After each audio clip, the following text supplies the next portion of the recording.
camera is rolling.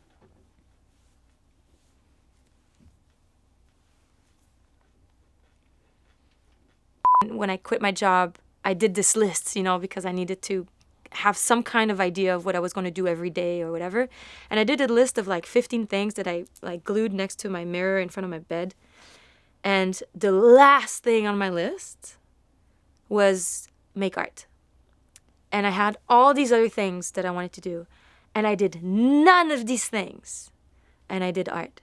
And it just happened. It was weird. I never thought of it. It was almost like my subconscious just driving me to healing. But then, a few years later, and with a lot of self-analysis and therapy and all that stuff, like I'm very deep into understanding myself, healing my wounds in order to be the best version of myself. Because I'm always thinking I can die tomorrow. Am I going to be proud of myself? Am I doing the best that I can in this journey we call life? Because once it's done, it's done. I also always drew since I was a kid. Always, always. Like that was one of the reasons why I learned to read a little later, because I didn't see the point. And ever since I was a kid, you could not make me do things, ever. My parents could never make me do things.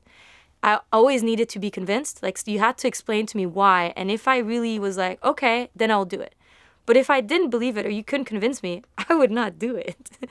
So I learned to read not late, but like later than I was supposed to, because they couldn't convince me that it was worth it, because every children book always has like some kind of drawing. And my mom was like, but you need to read, so you need the story. I don't need to read to know the story. I know the story. And I know, like, when you read this, I can tell you 10 more things from this image that you didn't know in the story. I'm not learning how to read. And I just like drawing. I don't know. If someone is curious and doesn't understand and will ask stupid, idiotic questions, but in an honest way, then cool, I'm there. We can talk. No problem. I have no problem trying to explain to someone that honestly wants to know, and doesn't. But someone that doesn't and hates what I do, I don't care. I hate what I do. It's okay. I don't fucking care.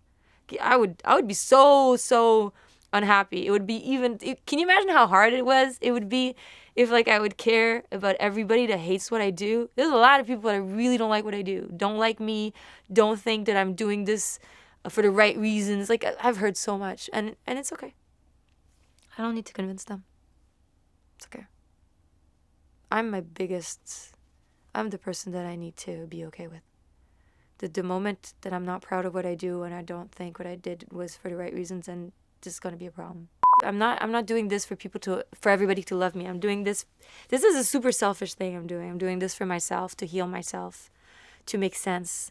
And then through that, I realized that a lot of people are healing or seeing or projecting their own things through what I'm doing, which really was a surprise to me at first. But it's a beautiful, beautiful privilege to be able to, not only deal with your shit, but like add to others and heal others and help people catalyst their energies. It's like, it's amazing. I'm doing this just to, help and talk and be there for my peeps and whoever is like me. I'm not there to convince people who don't like me. I don't fucking care. You don't have to like me. You don't have to follow me. You don't have to get it. Don't get it. It's cool. There's other people. That's the whole point. The point is to have a bunch of voices and a bunch of things that some people relate to and some don't. That's the beauty of it. I actually don't want everybody to like me. That's whack. Like, I just want to make sense for myself and all the people in the corners that, all the mainstream shit doesn't speak to them or don't do anything for them, and then they feel like they're aliens and they don't make sense. And then we're good. We're together. I'm there for that. I always play with the idea of vandalism because I think it's hilarious, but it's the opposite. I'm building. I'm not vandalizing anything. I'm building. I'm adding. I'm sharing. I'm starting conversations. It's the opposite. It's a survival thing, man. It's just a survival thing. It's the only way I can make sense of myself and my emotions, honestly. If I weren't doing that, man, I don't know, man. I don't know. I have to. And you realize we're all in this together too. So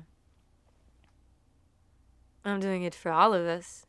I was in the least of myself, and there was just no way other than up. It was either dying or just like doing something. And I guess I had let go of the other things. And also the other things, I think you rely on other people and you rely on a lot of material. This I could just literally do on my own at home. I didn't leave my house for a very, very long time. All I did was draw. And then at night, alone or with one good friend, I would just go paste in a city that's empty. And then I never showed my face. So it was I was never fully me socially. So it allows me to be me fully. Because one could argue that I'm hiding myself through with this mask, which is pretty obvious in a way, but one could argue that everybody, you guys in society, because you have a social persona, could never fully be yourself because of who you've built yourself to be, because of who you want people to know you as, or because of family and culture. This frees me from all that. So yes, it's a mask, and yes, this part of me that's not there really, but I argue that I'm more myself than a lot of people without a mask in society are.